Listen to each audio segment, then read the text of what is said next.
देखिए, पहले तो मैं आपके चैनल का बहुत बहुत आभारी हूँ और हमारे अजहर मंडल साहब वेस्ट बंगाल से प्रदेश अध्यक्ष हैं, तो मैं सभी का बहुत बहुत तहे दिल से आभारी हूँ। और मैडम, पहले तो मैं आपके चैनल का बहुत बहुत आभारी हूँ। मैं जब हमारा परिवार उजड़ जाता है तो हम क्या सरकार से मांगते हैं?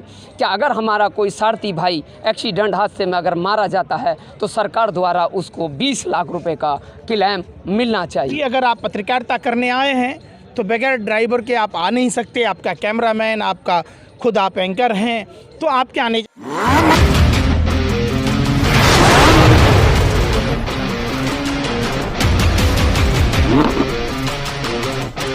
देखिए कि एक तरफ टोपी है तो दूसरी तरफ तिलक वाले हैं। इस प्रदर्शन की खूबसूरती है कि यहाँ कोई हिंदू मुसलमान चलने वाला नहीं है। पंकज में हिंदुओं को खतरा कहाँ से आ गया? हिंदू राष्ट्र बनने की बात कहाँ से आ गई? बात वो लोग पागल हैं। हाँ। जो लोग अपनी लुआई नहीं संभाल सकते, हाँ। जो लोग अपने पति को नहीं संभाल सकते, जो सहेली के पति को लेके भाग जाएं, संस्कारहीन लोगों का महास्वर्ग है भाजपा। हाँ। जिसके हाथ में है भाजपा का झंडा, समझो वो भ्रष्टाचारी, बलात्कारी या तो गुंडा। जी, क्या लग रहा है कि ड्राइवरों की जो मांग है कितनी जायज है? बच्चों के जन्म से पहले अस्पतालों तक पहुंचाना देश के चालक बंधुओं का काम है। दूध, खाना, शिक्षा, रोजगार और मृत्यु के बाद आप देखते होंगे अंतिम क्रिया तक। अगर आप कहते हैं कि हिंदू भी है तो हिंदू धर्म में 16 संस्कार हैं। 16 संस्कार बगैर ड्राइवर का संभव ही नहीं है। राजनीति भी संभव नहीं है। प्रधानमंत्री जी का गाड़ी कौन चलाएगा? ड्राइवर। तो निश्चित तौर पर ड्राइवरों के बगैर आप ये कह सकते हैं कि ये ज़िंदगी अधूरी है। और निश्चित तौर पर जो ड्राइवरों की व्यथा है देश भर में, एक अलग से सरकार को ड्राइवर आयोग की स्थापना करनी चाहिए और सरकार को ये निश्चित तय करना चाहिए जो ड्राइवर बंधुओं के साथ अलग अलग स्टेट की पुलिस जो अवैध वसूली करती है, जो ट्रांसपोर्ट डिपार्टमेंट इनके साथ शोषण करता है, मैं समझता हूं कि अपने देश भारत में शायद ही किसी के साथ इस तरीके का बुरा बर्ताव, इस तरीके का बुरा शोषण होता होगा। लेकिन वही प्रधानमंत्री नारा देते हैं, सबका साथ, सबका विकास, सबका विश्वास। जसोदाबेन जी का विश्वास जीत पाए? आप बताओ। चिराग तले अंधेरा है। उनकी बातों का कोई सीरियस नहीं लेता है। प्रधानमंत्री को तो ये ज्ञापन दे के आए थे, दिखाऊं आपको? कोई संज्ञान ही नहीं है। क्या प्रधानमंत्री को ड्राइवर की जरूरत नहीं पड़ती है? आपने कभी देखा है ठंड में, गर्मी में, बरसात में, कोई होली है, दिवाली है, ईद है, बकरीद है, ड्राइवर 24 घंटा अवेलेबल होता है। फौज से भी ज़्यादा कठिन नौकरी है। वो हमारे सरहदों की सुरक्षा करते हैं और ये हमारे देश की सुरक्षा करते हैं इंटरनल।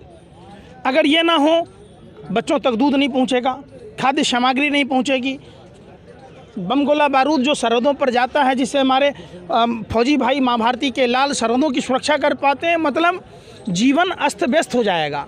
तो प्रधानमंत्री जी और परिवहन मंत्री जी, आपसे हाथ जोड़कर विनती है, बगैर ड्राइवर के आप मंजिल तक नहीं पहुंच सकते हैं। मंजिल अधूरा है, इसलिए ड्राइवरों की जो मांग है 29 मांगे हैं और इनकी मांगे बिल्कुल जायज़ हैं। आप पत्रकार भी, अगर आप पत्रकारिता करने आए हैं तो बगैर ड्राइवर के आप आ नहीं सकते। आपका कैमरामैन, आपका खुद आप एंकर हैं, तो आपके आने जाने के लिए, गंतव्य तक पहुंचाने के लिए, मतलब आप समझिए जीवन को लक्ष्य तक पहुंचाने के लिए ड्राइवर का होना ज़रूरी है। और इन ड्राइवर बंधुओं के पास इतनी तकलीफ़ें हैं जिस तकलीफ़ों को आप अगर क्रमशः दिखाएंगे। हल्का सा रोड रेज की घटना होती है, लोग ड्राइवरों के साथ मारपीट करने लगते हैं। सरकार को ऐसा कानून बनाना चाहिए। ड्राइवरों के दिमाग पर दिमागी प्रेशर होता है, एक तो काम ज़्यादा होता है, इनके 8 घंटे की ड्यूटी फिक्स होनी चाहिए, 8 से 10 घंटे की।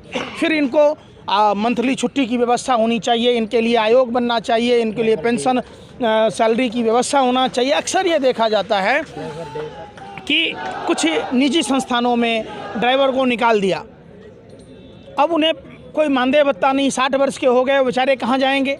पूरी अपनी जीवन की कीमती समय उन्होंने गाड़ी चलानों में दिया और उन्हें बुढ़ापे में उनका कोई सहारा नहीं मिल पाता है। दूसरी सबसे बड़ी समस्या है, एक्सीडेंट के दौरान अगर ये अपंग हो जाते हैं, मालिक इनको नौकरी से निकाल देता है।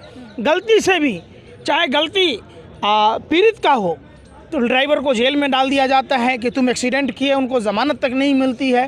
तो सरकार को इन सब चीज़ों पर ध्यान देना चाहिए। अगर ड्राइवर ना हो तो हमारा जीवन अधूरा है, देश अधूरा है।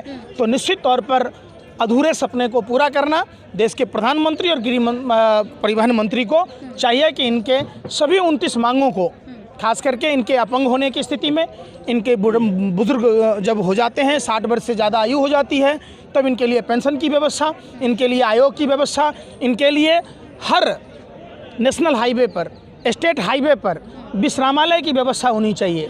जैसा कैंटीन हर विभागों में होता है, रियायत दरों पर इनके लिए भोजन पानी की व्यवस्था हो, डिस्पेंसरी की व्यवस्था हो। ये तमाम चीज़ें हैं जो सुविधा कराना चाहिए। ड्राइवर हमारा सही होगा, उनको सुविधा सही मिलेगी, वो फ्री माइंड होंगे तो उतना ही अच्छा वो काम करें।